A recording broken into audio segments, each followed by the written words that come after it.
Hi, and welcome to the lecture on Tabernacle and Holiness. To review,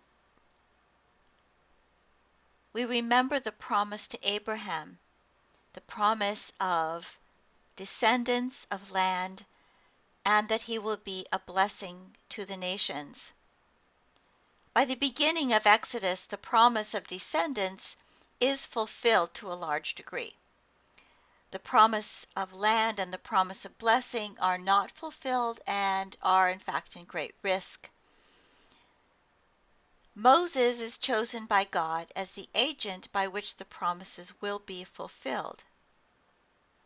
The Exodus gets the people out of Egypt to Sinai, and at Sinai a covenant is made with God which makes the tabernacle a possibility. And that tabernacle is what allows God to dwell in the midst of the people so that he may lead them to the land. The Levitical legislation, then, that follows, makes it possible for a holy God to dwell with his people.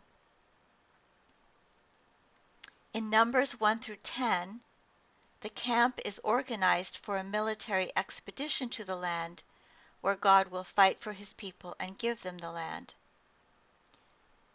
And then Deuteronomy sets out the requirements to be met in order to retain the blessing and the land.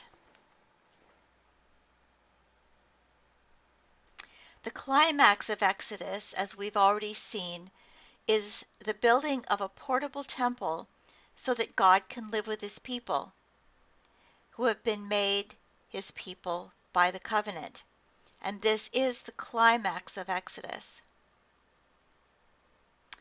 Before we look at how that tabernacle is built and arranged, we need to consider the concept of holiness.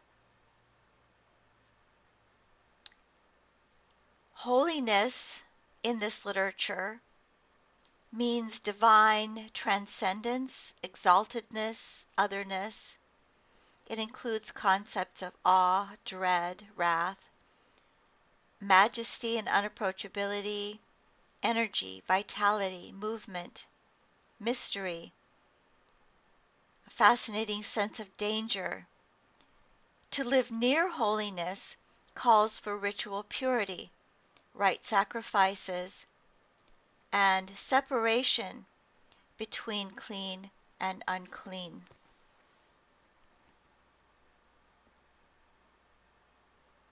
We see in the description of the tabernacle and its building a concept of what is called graded holiness.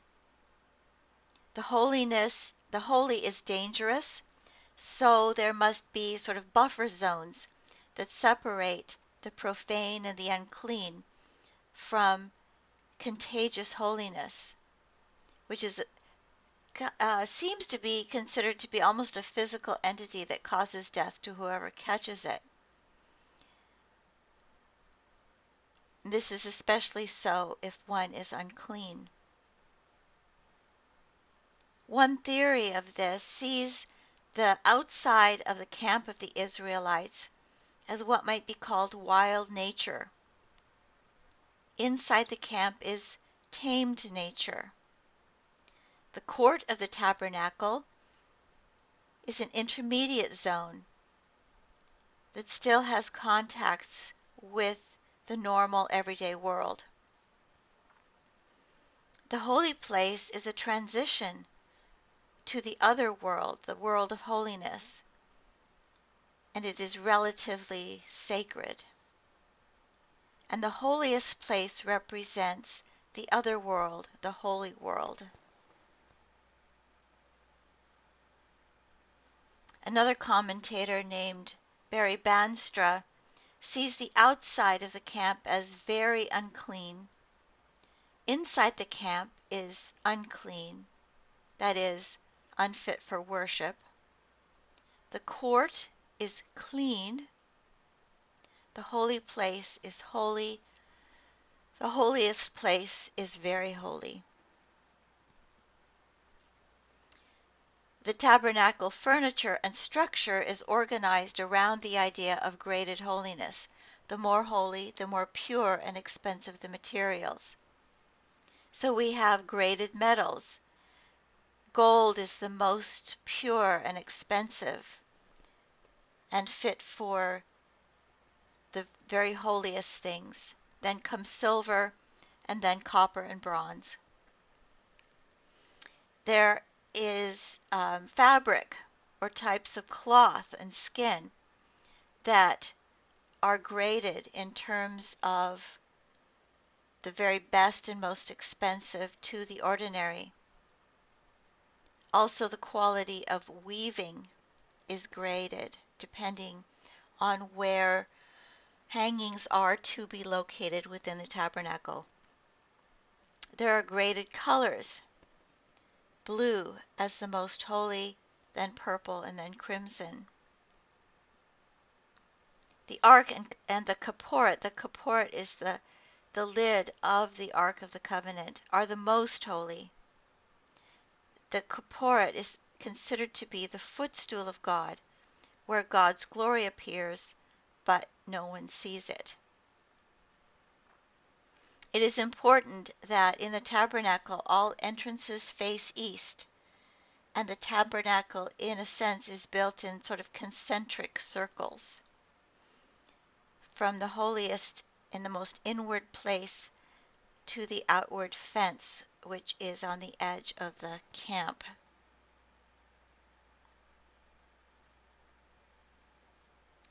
Now, how does this compare with temples in the ancient Near East? Temples were dwelling places of the gods and goddesses, or they were considered to be. Furnishings were the gods' household necessities. Daily rites provided for the deity's needs, sustained the deity's being. Now, this sounds very anthropomorphic. It may not have been quite as anthropomorphic, it may have been more symbolic. But the idea of a temple is that the gods are dwelling with the people, giving them safety and prosperity. And perhaps they represent the order of creation in miniature. Worshippers participate in the ordering of the cosmos. Likewise, the tabernacle was the place where God was to dwell with the people, travel with them as their leader to the land, and keep them safe. In chapters 25 through 31, a blueprint is given from the holiest implements outward. In other words, it starts with the Ark of the Covenant and moves to the place, the holy place, then to the courtyard, etc., then to the surrounding walls. However, in chapters 35 through 40, the actual building is done from the outside in.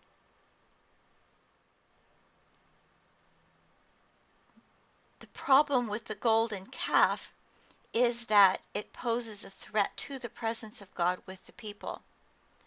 God may not remain with them because the people have chosen to build their own God in a sense. And as we've already seen, Exodus ends with the glory of God descending on the tabernacle.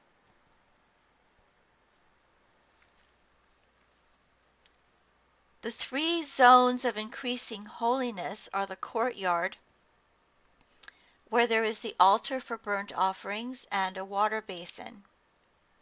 The holy place contains the table for the bread of the presence, a lampstand, and an incense altar. In some older translations, the table for the bread of the presence is called the table of showbread or shewbread. That is a mistranslation. The most holy place contains the Ark of the Covenant. We see in Exodus 40, 34 through 38 that the glory of the Lord is the most holy thing beyond the Ark of the Covenant. Then the cloud covered the tent of meeting, and the glory of the Lord filled the tabernacle. Moses was not able to enter the tent of meeting because the cloud settled upon it, and the glory of the Lord filled the tabernacle. Whenever the cloud was taken up from the tabernacle, the Israelites would set out on each stage of their journey, but if the cloud was not taken up, then they did not set out until the day that it was taken up. For the cloud of the Lord was on the tabernacle by day, and fire was in the cloud by night, before the eyes of all the house of Israel at each stage of their journey. Thus the presence of God is filling the tabernacle.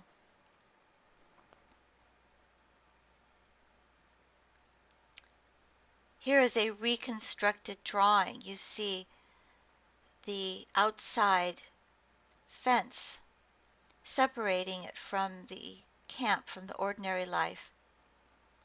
There is an altar right here,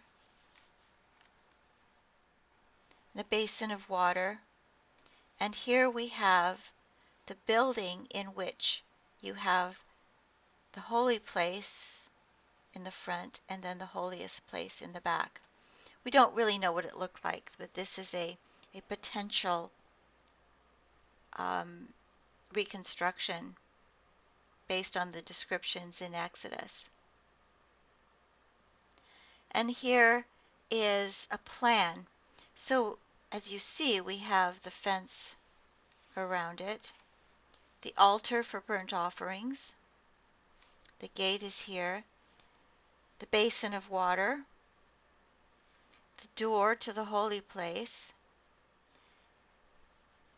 the table of the bread of the presence, a golden candlestick, the altar of incense. Then there is a veil, and in here in the most holy place is the Ark of the Covenant.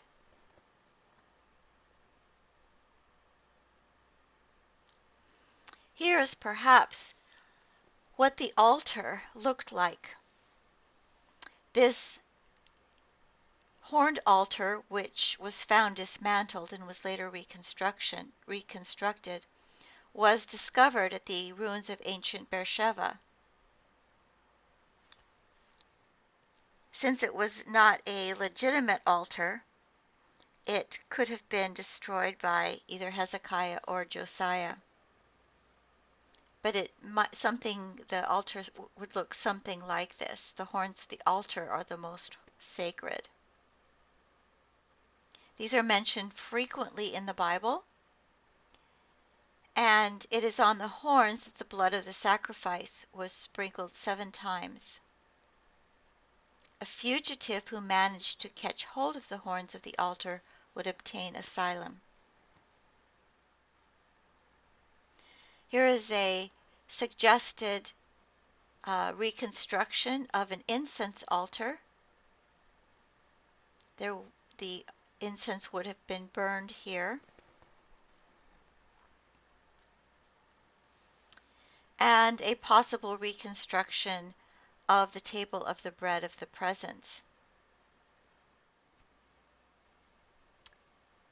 This is a possible reconstruction of the branched lampstand or menorah.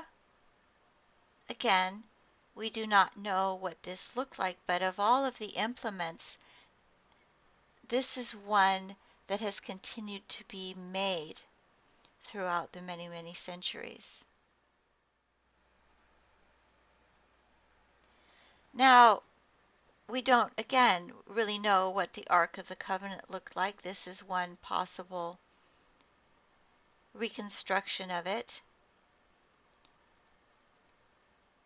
And you have the 2 cherubim on top of the kaporet, the lid. And again, we don't really know what they look like. But I show you one example of a depiction of a cherubim type figure from the ancient Near East. In other words, it's sort of a composite animal with wings.